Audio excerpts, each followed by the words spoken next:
Hi అందరికీ నమస్కారం.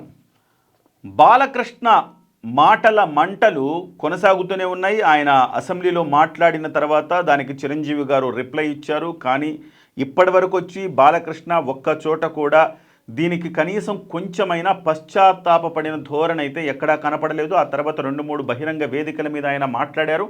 అయినప్పటికీ కూడా దీన్ని ఎక్కడ కూడా ఆయన ప్రస్తావించలేదు. ఎట్ ద సేమ్ టైం అసెంబ్లీలో కూడా అవకాశం ఉన్నప్పటికీ కూడాను ఆయన అసెంబ్లీలో కూడా ఈ అంశాన్ని ప్రస్తావించలేదు.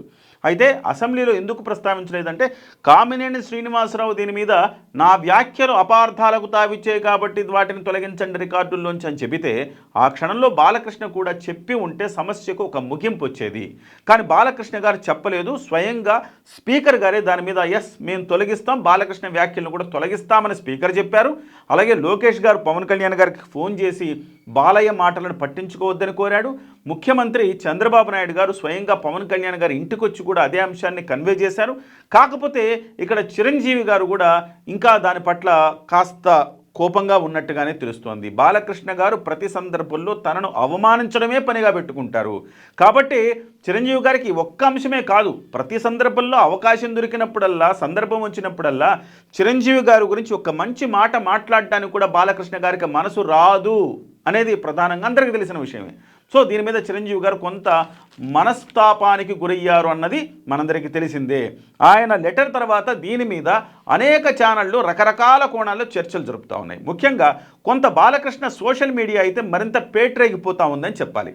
సో బాలకృష్ణ ఏం చేసినా కరెక్టే, అభిమానులను తన్నినా కరెక్టే, అమ్మాయి కనపడితే ముద్దైన పెట్టాలన్నా కరెక్టే, అమ్మాయి కనపడితే కడుపు చేయాలన్నా కానీ కరెక్టే అన్నట్టుగా వ్యవహరిస్తుంటారు. అభిమానులను కాళ్ళతో తన్నా చేత్తో తన్నా కూడా బాలకృష్ణ చేసిందే కరెక్ట్ అంటూ పెగ్గుల బ్యాచ్ అంతా కూడా బాలకృష్ణను ఎప్పుడు కూడా పొగుడుతూ ప్రశంసిస్తూ బాలకృష్ణను ప్రొటెక్ట్ చేస్తూ ముందుకెళ్తుంటారు. అలాంటి వాళ్ళందరూ కూడా ఇవాళ సోషల్ మీడియాలో కొంత దీని మీద అటువైపు బాలకృష్ణకు అనుకూలంగా స్పందిస్తున్న పరిస్థితి. సో దీంతో చిరంజీవి అభిమానులు కూడా దీని మీద గట్టిగానే దీని మీద ప్రొటెస్ట్ చేయాలని నిర్ణయించారు.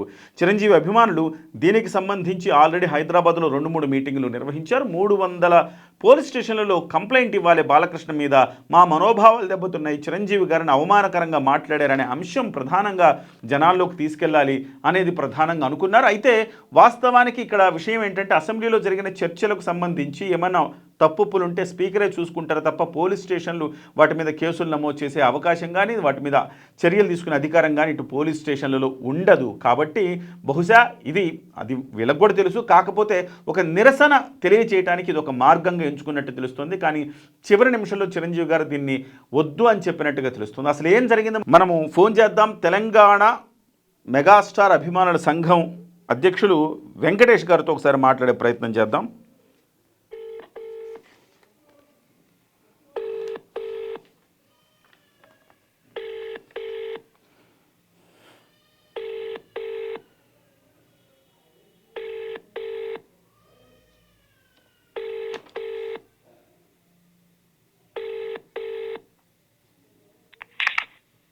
హలో వెంకటేష్ గారు, నమస్తే అండి.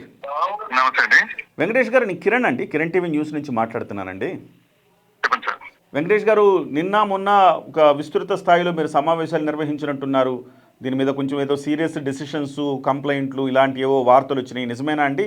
ఏం నిర్ణయం తీసుకున్నారు మీరు? అంటే నిన్న సమావేశం అయినమాట వాస్తవం. నిన్న మేము ఆల్ ఇండియా చిరంజీవి అధ్యక్షుడు మన వ్యవస్థాపక అధ్యక్షుడు రావణ స్వామినాయుడు గారు, చింతమణి మహేష్ అన్న గారి ఆధ్వర్యంలో సమావేశం అయినమాట వాస్తవం. అన్ని రాష్ట్రాల అధ్యక్షులు బాలకృష్ణ గారు ఏదైతే వ్యాఖ్యలు చేశారో దాని మీద ఏం చేయాలని ఒక నిర్ణయానికి వచ్చి అందరం సమావేశమే ఒక నిర్ణయానికి వచ్చినాం.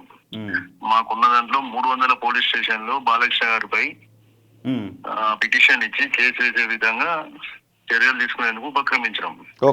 ఈ లోపు అందరం కలిసి ఫస్ట్ జూబ్లీహిల్స్ పోలీస్ స్టేషన్ లో ఫిర్యాదు చేద్దామని ర్యాలీగా బయలుదేరి వెళ్తుంటే ఈ విషయం తెలుసుకొని చిరంజీవి గారు మహేష్ గారికి స్వామినాయుడు గారికి కాల్ చేసి వారించి కొద్దిగా ఇది మన నైజం కాదు, ఈ రకంగా మనం చేస్తూ కరెక్ట్ కాదు అని చెప్పి వారి ఆజ్ఞాపిస్తే ఆగిపోయాం. Okay. So of course Chiranjeevi garu అజాత శత్రువు, ఎప్పుడు కూడా చిరంజీవి గారు ఆ రకంగా వ్యవహరించే తత్వం కాదాయింది. కానీ ఎందుకు చిరంజీవి గారికి అంత కోపం వచ్చింది? ఎందుకు చిరంజీవి గారు ఒక లేఖను ఆయన రిలీజ్ చేయవలసి వచ్చింది? మీరు గమనించాలి. ఇలా చిరంజీవి గారికి కోపం వచ్చిన మాట కాదు, ఎదుటి వ్యక్తి ప్రవర్తించిన ప్రవర్తన మీద ఆయన కోపం ఏం లేదు. తనకు సంబంధించిన ఆ రోజు ఏదైతే జరిగిందో అది చెప్పారు. ఆ ఎదుటి వ్యక్తి కూడా ఆ మాట్లాడాల్సిన అంత వ్యంగ్యంగా మాట్లాడాల్సిన అవసరం లేదు. బాలకృష్ణ కూడా, బాలకృష్ణ గారు ఒక శాసనసభ్యుడు, 3 సార్లు గెలిచిండు, నిండు అసెంబ్లీలో ఆ రకంగా మాట్లాడాల్సిన అవసరమైన లేదు. ఎందుకంటే ఆయనను మందలిచ్చింది లేదు, వాళ్ళు మాట్లాడమని చెప్పింది లేదు. ఆయన ఈర్ష ద్వేషంతో ఆయన ఏం పెట్టుకున్నాడో మనసులో గాని భావం పెట్టుకొని మాట్లాడి ఆ రకంగా వ్యంగ్యంగా మాట్లాడడం అది కరెక్ట్ కాదు. ఎందుకంటే జరిగింది ఏందనేది తెలవాలనే ఉద్దేశంలో చిరంజీవి గారు నిజాయితీగా తనకున్న దాంట్లో ఏం జరిగింది అనేది తను చెప్పడం జరిగింది. Okay okay.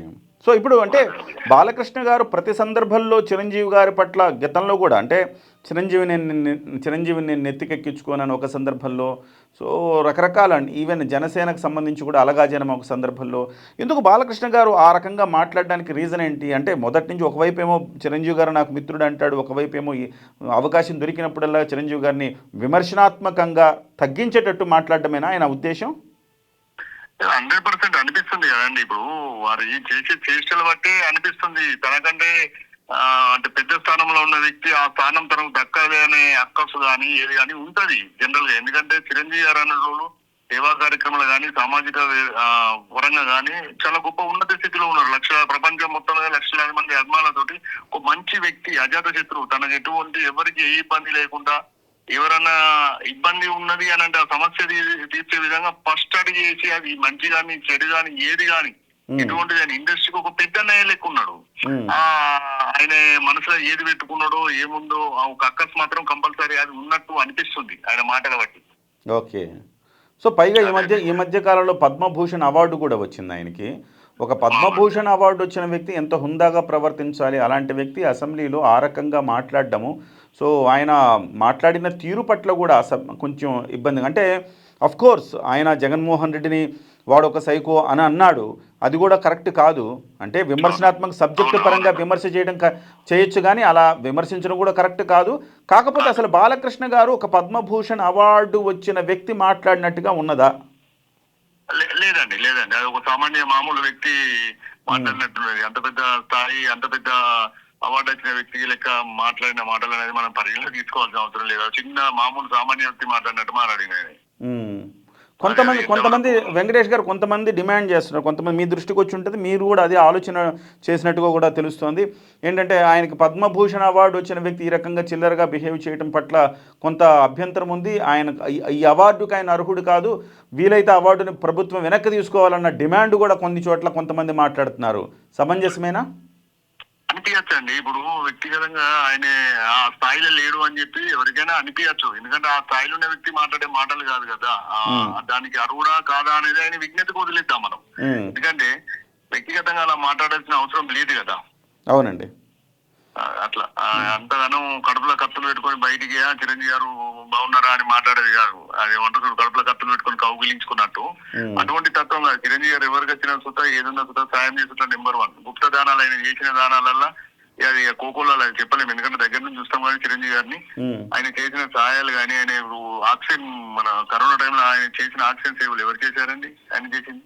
అవునండి. ఎందుకండి అంత కుళ్ళు కుట్రలు ఆయన మీద?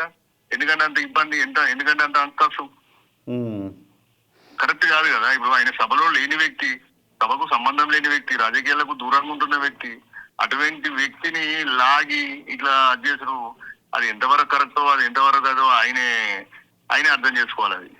ఎస్ అండి. సో భవిష్యత్తులో కూడా బాలకృష్ణ గారికి ఇది అలవాటుగా మారింది కదండి. భవిష్యత్తులో కూడా ఇలా అంటే మీరు ఇక్కడతోటి ఆందోళన అంతా విరమించినట్టుగానే మనం భావించాలా అండి? లేదండి, చిరంజీవి గారు మమ్మల్ని ఆపారు. ఇది ఓన్లీ ఒక కొద్ది విరామం అంటే ఒక చిన్న కామా లెక్క ఏదున్న సుధా తను ఆపాడు కాదు. ఆపకుంటే ఇవాళ వేరే లెక్క ఇవాళ 300 పోలీస్ స్టేషన్ లో ఇలా 300 పిటిషన్లు ఇచ్చి కేసు పరంగా వేసేంత ఉండు, ఇలా అలచలు ఉండు. చిరంజీవి గారు వారించారు కాబట్టి మేము ఆగాం. వ్యక్తిగతంగా ఈ టైం కాదు, ఇంకొకసారి చిరంజీవి గారిని దూషిస్తే చిరంజీవి గారికి దండం పెట్టి చెప్తున్నాం. చిరంజీవి గారు వద్దు అని చెప్పినా మేము వినాం. అది ఎంతవరకు పోతుందో వాళ్ళ ఊహకే వదిలేస్తాం. అభిమానుల ఆగ్రహానికి గురికాక తప్పదు. రైట్ అండి, రైట్ అండి. ఎనీవే థ్యాంక్ యూ అండి, థ్యాంక్ యూ వెంకటేష్ గారు. ఓవరాల్గా ప్రస్తుతానికి అయితే విరామం ఇచ్చారు. ఇక భవిష్యత్తులో ఏదైనా జరిగితే కనుక ఖచ్చితంగా సీరియస్ రియాక్షన్ ఉంటుంది అంటున్నారు. ఇది ఇది అంటే ఇది తాత్కాలికమండి. ఇంకో 2 రోజులలో సమావేశం అయితే మళ్ళీ దానికి సంబంధించిన మళ్ళీ కూడా చూసుకుంటాం మేము. ఓకే. తాత్కాలికం అంటే మాత్రమే. బాలకృష్ణ గారు క్షమాపణలు కనీసం అంటే అసెంబ్లీ వేదికగా కూడా నా వ్యాఖ్యలు కొంత ఇబ్బంది కలిగించి ఉంటే వాటిని రికార్డు నుంచి తొలగించండి అన్న రీతిలో కూడా స్పందించలేదు ఆయన. అవునండి, అవునండి. యాక్చువల్గా ఆయన స్పందించుంటే మీలాంటి వాళ్ళు అసలు ఇంత ఆందోళన చేయాల్సిన అవసరమే ఉండేది కాదు కదా. ఉండకపోవచ్చు. అవునండి, అవునండి. మీరేమైనా డిమాండ్ చేస్తున్నారండి? అట్లీస్ట్ బాలకృష్ణ దీని మీద ప్యాచప్ చేయాల్సిన బాధ్యత ఉంది కదా, దీని మీద ఏమైనా బాలకృష్ణ గారు ఒక వ్యాఖ్య. 100% నేను మీతో ఏకీభవిస్తున్నా అండి. మీరు అన్న మాటకు 100% నేను ఏకీభవిస్తున్నా. ఎందుకంటే తన ఖచ్చితంగా తన వ్యాఖ్యలకు ఎదుటి మనిషి ఇప్పుడు చిరంజీవి గారు ఏమంటారు, మనమే అంటారు గారు, మీరు కానీ నేను కానీ నా వ్యాఖ్యలు ఏమన్నా మీకు బాగా అనిపిస్తే నాకు ఇబ్బంది అనిపిస్తే సారీ అని చెప్పి మనం అది గొప్ప మనసుతో అంటాం. అది సంస్కారం కదండి, అది సంస్కారం. ఆ సంస్కారం తనకు ఉన్నదో లేదో, నేర్పిదో నేర్పలేదో, వచ్చిందో ఉన్నదో ఆయన విద్యార్థిగా వదిలేస్తున్నాం. Right sir, right sir. Thank you sir, thank you Venkatesh garu. Thank you. మొత్తం మీద చిరంజీవి గారి జోక్యంతో ఒక అంకం ముగిసిందని చెప్పాలి. వాస్తవానికి నేను ఇంతకుముందు చెప్పినట్టే 300 పోలీస్ స్టేషన్లో కంప్లైంట్ చేసినా దీని మీద అసెంబ్లీలో జరిగిన వాటి మీద చర్య తీసుకునే అవకాశం ఏమి ఉండదు కానీ, బట్ సో అది జస్ట్ ఒక నిరసన, ఒక సింబాలిక్ నిరసన అని మనం చెప్పాలి. బట్ చిరంజీవి గారు అజాత శత్రువు, అందరివాడు కాబట్టి ఇలాంటివి ఆయన ఎక్కువగా, అది కూడా ఆయన కేవలం సమాధానం మాత్రమే, ఒక రిప్లై మాత్రమే ఇచ్చారు. బాలకృష్ణ గారు మాట్లాడిన దానికి ఒక స్పందన మాత్రమే ఇచ్చారు. దీనిలో ఆయన ఏం కోపోద్రిక్తులు అవ్వడమో లేకపోతే ఒక మాట అనటమో సుపరుషంగా మాట్లాడడం ఆయన ఏం చేయలేదు. కేవలం ఆయన ఒక లెటర్ మాత్రమే రిలీజ్ చేశారు. దానికి సంబంధించి మీడియా ఆయన అడగడానికి ప్రయత్నం చేస్తున్నప్పుడు కూడా ఆయన సున్నితంగా నిరాకరించారు. కాబట్టి ఈ అంశానికి ఇక్కడితో ఫుల్ స్టాప్ పెడదాము అని బహుశా చిరంజీవి గారు భావిస్తున్నారేమో అని కూడా మనం అనుకోవాలి. ఏమైనా అభిమానులు అయితే మళ్ళీ 2 రోజులు సమావేశం అవుతా అంటున్నారు. మరి ఆ తర్వాత ఏమన్నా అంటే ఈలోపు బాలకృష్ణ గారు స్పందించి దీనికి కనీసం అట్లీస్ట్ ఒక రెస్పాన్సిబుల్ సిటిజన్గా ఆయన మాట్లాడితే బాగుంటుంది.